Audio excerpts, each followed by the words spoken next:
On today's video, we're going to go over the 3 things I'm currently doing in this little market shift that I think you need to do in your business actually every 90 days, but I think it's really important to do it right now. Also, I break down 2 videos that I'm sending to my sellers and buyers, so check it out. Hi everyone, my name is Adam. I want to thank you for taking the time today to come here. I mean, it's interesting that so many people in this industry wants to make this their career, and then the things that actually they want to do to actually make money, they never want to do. So I want to first hats off. I know 8:30 is not always earliest for everyone, but especially with how the 91 freeway was today, I appreciate you all spending the time with me today. What I'm going to talk about today is the 3 things that you should be doing currently in your business, and not just because the market's shifting.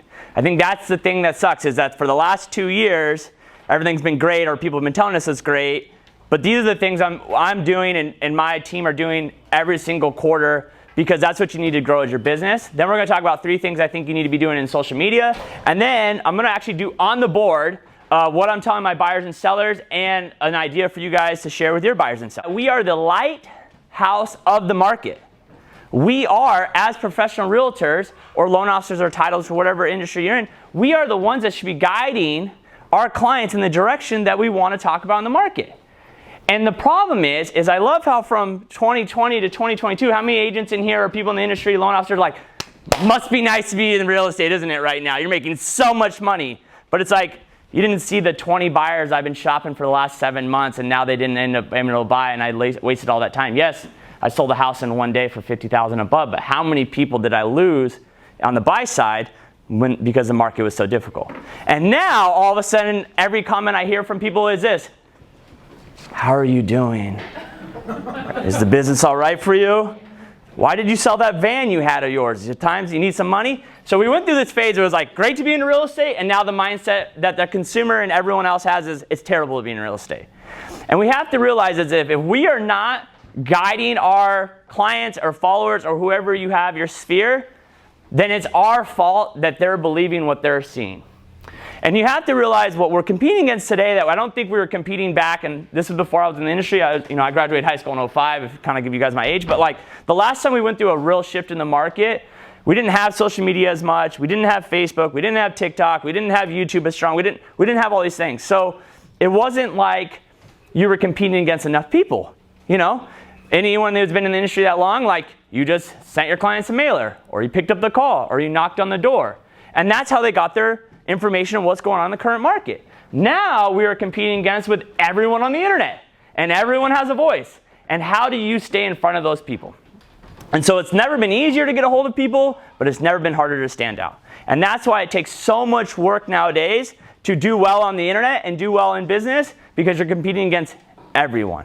Sometimes I wish I could go back to the days where I only competed against everyone in my neighborhood, the last person that knocked on the door, or the last person that sent out a mailer. Now I'm competing against every agent in Southern California. I'm now competing against Zillow. I'm now competing. So the number one thing that you need to be doing right now is making sure your mindset is in the right position. The market's not going down and it's not going up. Data and numbers are whatever we want to make it. We as the consumer and we as the agent can make any numbers look good or bad to anyone. And so the mindset that I have to have is, the market is good for someone. Yes, our home price is probably flat now and going down? Probably. Because of rates? Is it more expensive to own a home? Probably. But those numbers are good for someone. Just like we're going to talk about later, but like, let's be honest, FHA, 5% down, 10%, 20% down, that couldn't pay above appraisal. The last 2 years, they weren't even in the market. So now they think the market's bad, but they were actually never even in the good market because they couldn't buy a house anyways. So the first thing is changing your mindset, because your mindset is the most important thing. Number 2, every quarter I audit who we work with, who I consume with, and what systems we're using. In the last 2 years, we've been so busy running buyers or doing loans or doing refis or closing listings or a million showing requests, we haven't really had time to audit who we're working with. But now that things are getting a little bit harder and a little bit slower and kind of going back to normal, you need to start auditing who you work with. What office? If you're showing up at your monthly meetings right now, and if you're a broker owner in here and your agents are showing up to your monthly meeting and you have nothing to tell them moving forward this market because they're scared and they just don't know, then why should that person stay working for you? So as an agent out here, I'm auditing what brokerage I'm working for. I'm auditing what lender I'm working for, what title and escrow we're working with, what coaching we're doing now, and what systems we're using. We're also not locking in any long-time contracts with any systems we're using. Websites month to month, CRMs month to month. Every marketing plan we try is month to month. I don't want to get locked into a 12-month contract. Who knows what's going to be happening in 12 months? And who knows if that system's going to be working in 12 months. So every quarter you need to be doing, in a good market or bad market, you need to be auditing who you're working with every single day. And it's interesting because a lot of agents I hear complain, or loan officers or anything like that, it's like, man, why does that person list their house with that terrible agent? They use terrible photos. I try to set up a showing. They don't get back to us. All they do is ever call me and complain about their agent. And you're like, well, why don't you just fire them and hire maybe me? And they go, well, you know, I like them. They're my mom's cousin, blah, blah. But then I have agents call me and go, I hate my brokerage. They don't give me any help. I don't know what I'm doing. I don't have any training. Well, why don't you leave and go to a brokerage? You know, I really like him. So as consumers, we get mad at consumers for not working with bad agents, but then we work with bad people too. So you got to understand that. Okay. And the third thing you need to be doing right now, and I think this is the most important thing, and I think this is definitely overlooked for the most part in the industry, is you have to know your numbers. You have to know the data. How many people right now in your market, my market's Riverside, how many people know how many listings are currently on the market right now in their market? That is a number you should know every single day. How many are pending? If you don't know how many are listing and how many are pending every single day, you have no idea what's going on in the market. Right now, Riverside is at 478 listings. We're up from 214 in April. Now we're at 475. But we're at 323 pending today. And in the last month, our highest pending was 335 and our lowest was 315. So when I meet a client and they think the market's crashing, what can I tell them? I have data to back up what I'm saying to them. So if you don't know your numbers in your current market, that is what you need to know today. Because when things are not going well, and I try to always put this in any aspect to try to make people understand it. When I feel good and I'm just going to a checkup for the doctor, who do I go to? Just a general doctor, no specialist, no nothing. I just whoever's available. But if something's bad, or I think something bad, like I might have cancer, what do I do then? I go to a specialist because I want to work with the best, because I feel like in this moment in time, it's life or death. What do you think our consumers are feeling right now in this unknown market? Do they think everything's okay? No. So if they don't think everything's okay, and they're kind of nervous, and they're kind of scared, and they don't know what to do, who are they going to go to? The expert. They're going to go to the person that they feel like is going to save them in this thing. And that is, if you're an agent in here and you've been in the market for the last 2 years, the sellers have never felt scared. They've never needed to know actual information. They've never needed to know what you actually think. Oh, listed at $650. Oh, it sold for $750. Hey, you're a great real estate agent. You know? So, but what happens now when you list at $750 and it's 21 days on the market and you have 4 showings and you know no data and you went on that listing and it should have been listed at $675, but you don't know the numbers and you just took the listing because you needed a listing. And I want you guys to start realizing in this current market, you need to really find out people's why factor. Why are they doing what they're doing? I don't know about you, but I had 7 listings in this hot market. I listed it. We rolled 35 over asking. The buyers backed out for some reason, and the sellers went, we're good. We just kind of wanted to know where the market was at. Their why wasn't big enough. So now, it's the same thing with buyers back then. Why do you want to own a house? You're going to pay $50,000 above asking price, and you're going to have to waive all their appraisals, and you're going to do no repairs. Why do you want to own a house that bad? So, knowing your information and data will get you more deals and make you more money than learning some script from Mike Ferry or Tom Ferry. I don't care if you coach with them. People want to know information, and when things go bad, they want to work with the experts. Anyone been in the industry in here over 20 years? Okay. What I want you guys to realize, when you see every one of those people raise their hands, these people have gone through market shifts. I've never gone through a market shift, right? I don't know what it is to go through a market. I don't know if this is going to be 2008. I don't know if it's going to be a little blimp on the radar. I don't know if it's going to be in the mid-90s, like when 99 or 91 or when the last time. So when you look around the room, everyone who raises their hand that's been around for 20 years, the reason why they were able to make it through is because they're adjusted to the market. It's so interesting to me, and the reason why this room explains it to me, why 87% of agents don't make it past 3 years. We have probably the worst stats ever when it comes to any industry. 87% of agents don't make it past 3 years. That's crazy. And why is that? It's because they're not doing what you guys are doing. They're not learning. They're not getting better. Okay? So those are the 3 things. So mindset, you need to be auditing and knowing your numbers. If you don't do these 3 things, I don't care in a good market, bad market, any market, you're not going to make it past 3 years. Because I hope you guys know, there's 87% of agents didn't make it through 2019 to 22. The numbers didn't change. It's the same numbers. And that was in a crazy market. If you don't know those 3 things, you're never going to be successful. All right, let's talk about social media now. I know a lot of people hate it, love it, whatever. Social media is a great, powerful tool. I extremely use it. But I want you guys to realize the number one thing about social media that you have to do is how do you separate yourself from everyone else? Every single person in this room is competing against each other. Sorry about your luck, you know? I mean, I'm competing against my brother. He left, he's a real estate agent. I'm competing against my family. Luckily, my parents like me more. So I waited for him to leave to say that joke. So how do you change what someone sees from you to someone else? Number one thing I'll tell you is stop sharing keeping current matter posts. If you see another agent share it, don't share it. Because if they follow me and they follow him, and we both share the same thing, who is that person going to work with? There's no separation between me and him. So stop sharing what every other agent shares, because you guys are all lazy, and keeping current matter does give good information, but is that information for your market? I see some posts yesterday. Great time to buy, everyone. It's a great time to buy. Prices are going to keep going up. Zillow says prices are going to go up 5% this year. You cannot tell me in every single market prices are going to go up 5%. Stop being lazy.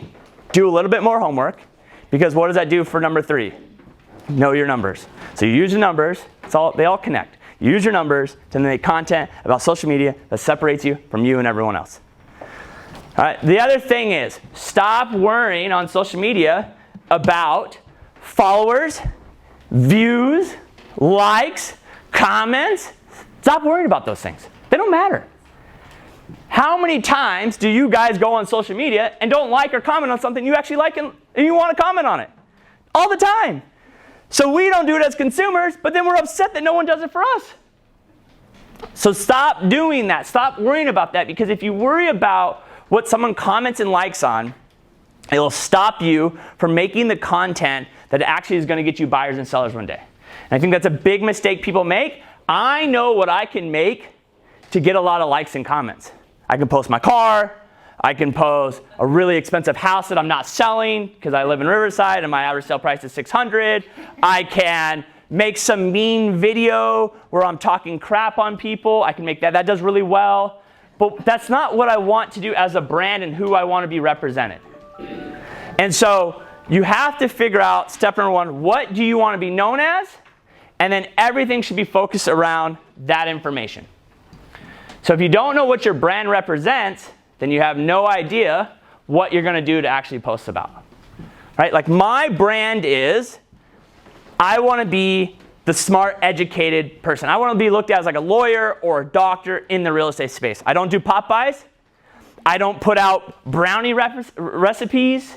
I don't do good closing gifts. I'm the worst closing gift agent ever. I don't do like the sold and the cute sign, because that doesn't represent my brand. I wish I did that because I think I would do more deals, but that just doesn't represent me. If that represents you, great. Then tell the world that. The other thing is you have to think about is too many people are not sure what their social media page is, and then after this I'll get into a video and then we'll open up a Q&A. Are you using your social media for personal or for business? Pick one. You can't do both.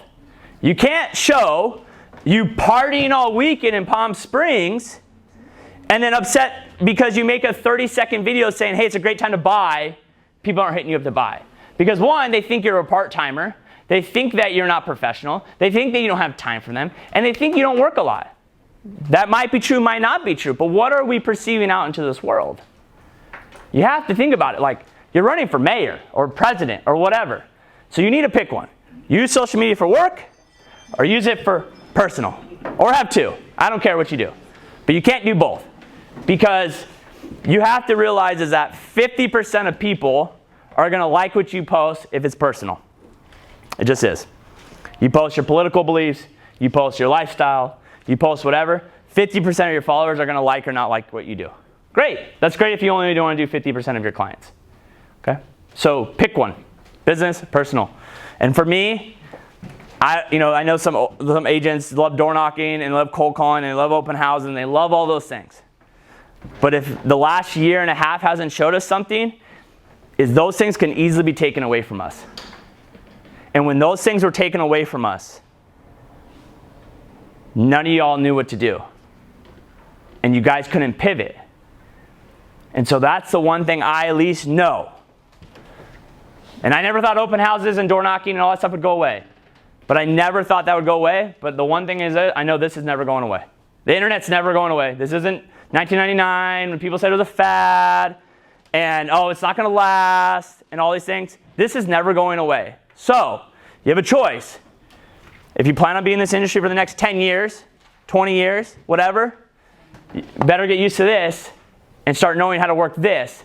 Because more people will do this than pick it up. There's more people do this than answer their door. There's more people do this than go to an open house.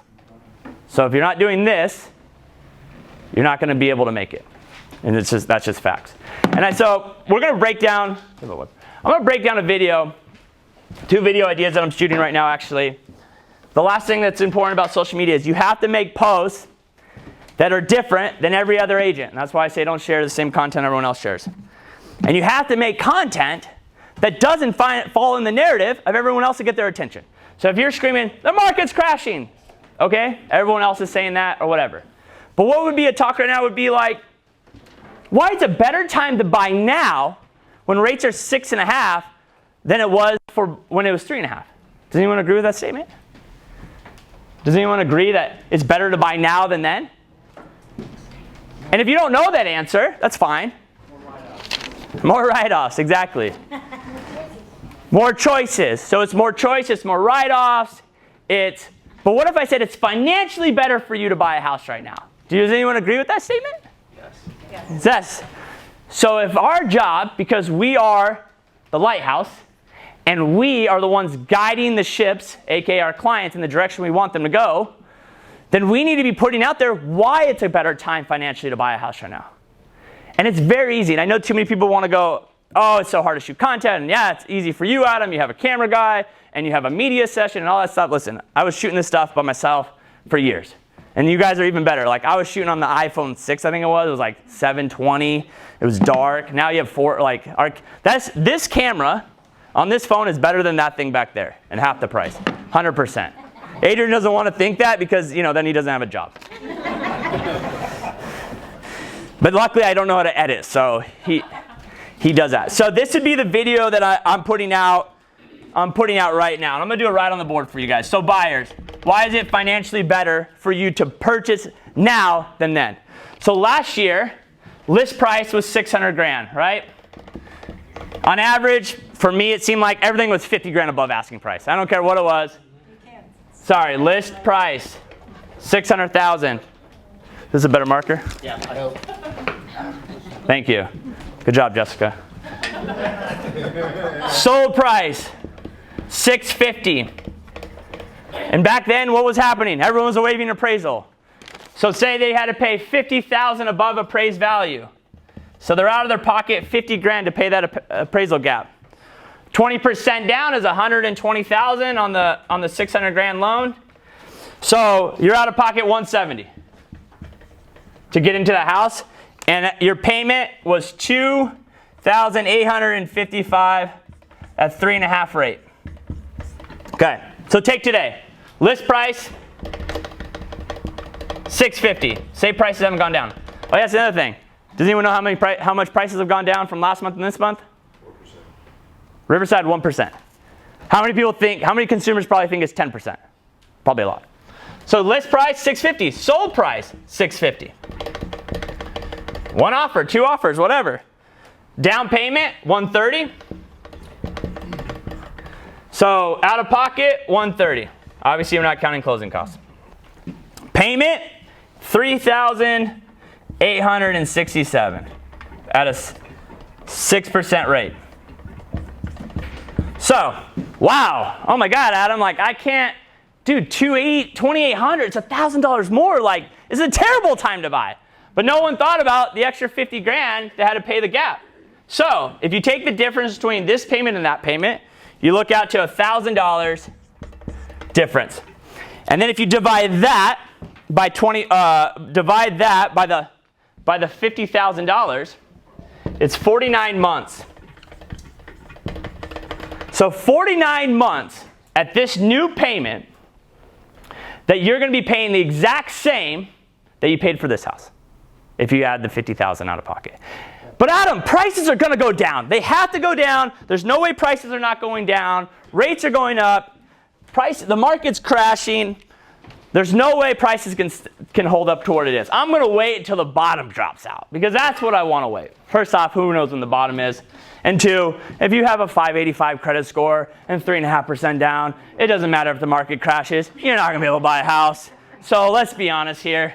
You just want to use that as an excuse because you're embarrassed to get your credit score checked. But anyways, so then the question is, but Adam, what if prices go down $50,000? You know what? That's a great idea. Well, if you would have bought last year and prices go down $50,000, you're out, you're $50,000. If prices go down now, what do? Don't sell. Just hold on to it. And so it's less cash out of pocket to buy now than it was before. Your payment is $1,000 more, but it's 49 months. And in 49 months, I mean, I'm not an economic, I'm just a real estate agent who never graduated college. But in 49 months, do we think rates are going to be lower? Yes. They should be. Obviously, if the Fed gets inflation, that's another thing. If you don't know why rates are going up right now, that's a whole other economics class that you need to be taking. But if inflation gets in control and rates go down in the next 49 months, what are you going to do? Just refi. You refinance. So it's better to buy now than it was a year ago. You have more options, and not even get into more options. You're going to get repairs, right? You're going to be able to get probably, if it appraises low, you're going to probably get that appraisal price. Less out of pocket. This is a great time to buy. But if we are not telling our clients that, then it's our fault that they're listening to their cousin at a barbecue, at Fox, CNN, NBC, whatever they listen to, some guy on Twitter, I don't even know. It's our fault. We can only blame ourselves if the consumer doesn't know what's going on in the current market. Because the other thing too, all those things are nationwide. Like, nationwide's hard. Like, do I think certain markets are going to go down? Yeah, I think Austin's going to go down because they're overbuilding. Boise's definitely going to go down because secondary homes aren't buying because rates are 7.25 now. They're not, they totally overbuilt. But do I think Riverside Corona is going to be fine? Yeah, probably. We haven't massively built. We still have jobs. The only thing houses I think are going to go down, and I'd love, we can break this up in discussion later, is the crappy houses. You're just not going to get top dollar if your house needs 50 to 60 grand worth of work. It's just not. Because investors are out of the market, there's not people driving up, and prices are too high. Okay, so that's for my buyers video. So now let's talk about sellers, because sellers are a little bit harder now because the market hasn't dropped, but we obviously feel it softening, and the comps are still there to support what they're doing. So it's hard because when they go, well, that house just sold for $540. Why am I listing at $500? Well, that thing sold 3 months ago when rates were better, so sorry about your luck. You missed. When I called you 4 months ago, you should have sold then, not now. That's your mistake. All right, so this is a different way for us to look at sellers. I'm not even talking about comps anymore because they don't matter. Because you could comp something outright and it's still not show. I mean, all right. And I just use 650 because that's our average sale price in Riverside. So instead of bringing up comps now, this is what we talk about. So 3.5% down, 5% down, and I know the loan limit in Riverside County can't do an FHA at 650, but just work with my numbers. I don't need Scotty back there yelling at me saying I can't buy a house for FHA. All right, so when I go on listing appointments now, and I talk about pricing their home, I don't use comps, because comps, when rates were at 5 3 months ago and now they're at 6, that's not a usable comp anymore.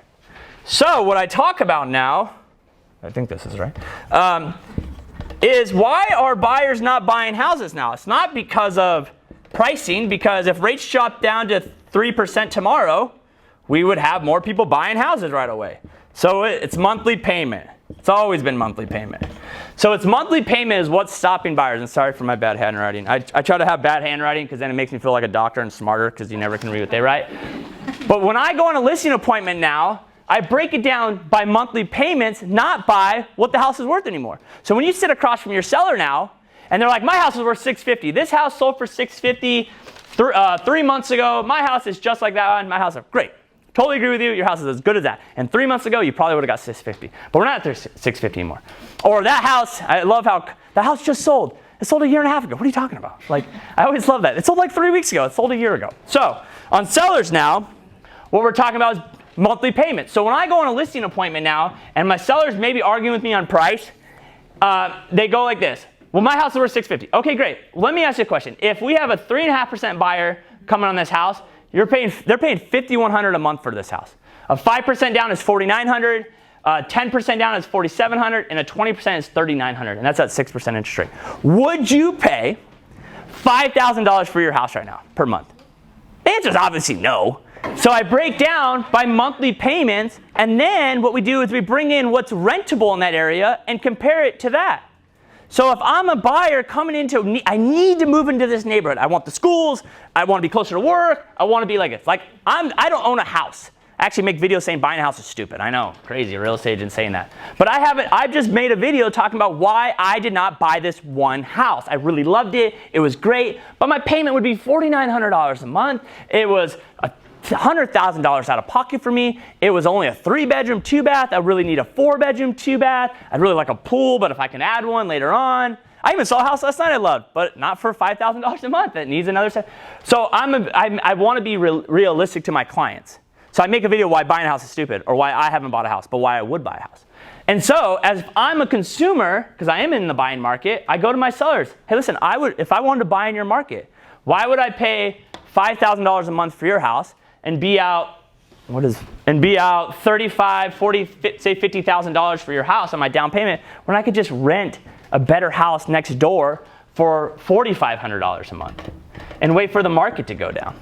Why would I not just do that? And it's all about asking your clients questions, because a lot of people don't like being told what to do, as I'm on stage telling you guys what to do. But most people don't want to be told what to do. This is what the comps are. This is what it's saying. This is why you should list your house at this price. Well, what if they don't agree with you? But you could say, hey, would you pay $5,000 a month to own your house? Because that's what it's going to cost someone. It's going to cost $50,000 out of pocket, $5,000 a month. Would you do that? Yes, no, maybe. And it gives you a better chance to argue on price. Because the hard part now, guys, I don't know how many new agents in here, just like in the last 2 years, I wouldn't work with an FHA buyer. I wouldn't work with a CalHFA buyer. I wouldn't work with someone that couldn't go down, that couldn't pay above appraised value, because me running around that person's not a client. That doesn't make me money. Because at the end of the day, we're doing this all to make money, right? I love every agent. I do this because I love helping people. If we only made $500 a deal, none of us would do this job. We're here to make money. Let's stop acting like we're not here to make money. So sellers now, I can't take an overlist property anymore. Because why does that do? I'm going to pay the $500 to put the house on the market. The seller's going to call me in 3 weeks why we don't have any showings. And instead of having that hard conversation before, now I'm having to have that hard conversation after $500 to $1,000 into it, multiple open houses, multiple flyers, and now I'm having to have that hard conversation with them because I thought it was overpriced in the beginning. And it goes back, let's reverse all the way back to where we started, knowing your numbers. And the quicker you say your numbers, the smarter people think you are. Some people probably think I'm dumb in this room, but some people might think I'm smart. But the quicker I say a number, even if it's full of crap, if I said, there's 600 houses on the market in Riverside today, none of you guys really know that answer, maybe 1 or 2 of you guys. Our consumers definitely don't know that, but the quicker you can answer a question, the more people believe you. And that's why it goes back to knowing your numbers. Last thing I'm gonna lead on to you guys is that just stay away from predicting what the market's gonna do, because no one really cares. I hope everyone realizes that in the room. No one cares about money. No one cares what the market's doing. If they did, we'd have tons of sellers selling their properties right now, making all this equity. We would have never had buyers paying 50, 60, 100,000 over appraised value in the last year. No one really cares. You have to figure out, and this is something we preach a lot, is that you buy and sell homes to solve problems. And if you can figure out why buying this house solves your client's problem, then do it. And if you can figure out why selling this house solves your client's problems, then do it. But to think that you're going to walk into someone's house and sell them because they have tons of equity, no one cares because they would have sold already. We need to stop pushing it's a great time to buy, it's a great time to sell. And I think that's the biggest thing that people need to realize, is that when the market's going up, every agent, we need to sell. You're making tons of equity, we need to sell. The market's going up, you need to sell. Market's going down, you need to sell because you're losing equity, it's time to sell. It's like, whoa. So it's a good time to sell going up, and it's a good time to go selling down. Same thing with buying. You gotta get in now. Rates are low. You don't wanna miss out. Prices are only gonna keep going up. Now you gotta buy. You have more opportunity. You have more options. It's a great time to buy. And so when we do that, we have taken the way that our clients just don't believe anything we're saying. Why do you think people hate realtors? We're as bad as used car salesmen. Because we just push the same thing. Everything we're pushing is benefiting to us, not to the consumer. At no time I've ever asked for business online. I've never asked, call me if you're looking to buy or sell. Never. Because I don't want those clients. I want the clients to go, man, I need to be around that person because he's smart and I think he's the best option for me when it comes to buying and selling. Because I'm probably the most expensive realtor in this room when it comes to commissions. It is what it is. And the best part about it, when you play the game right, and probably Wes back there is at this point, and everyone else in this room that's been over 20 years, how great is it that you guys are now at a point in your career where you get the, hey, can you just come over and list this thing? And then you're like, yeah, photos will be Tuesday. No one even asked commission or price or nothing. Why do you think the agents that have been here doing this for 20 years are able to do that? And they're not running down Zillow leads, and they're very successful because they have put the time and effort to become an expert in this space, and people now trust them. And the moment you can get someone's trust, sadly, you can really get whatever you want out of them. But it's building the trust and knowing what you're talking about, so I and you can lay your head down at night saying, I'm doing the best thing for my client. And if you're not taking the time to learn and to get better at this craft or surround yourself with the right people, you can't honestly say you're doing the best thing for your clients. So anyway, thank you for you guys.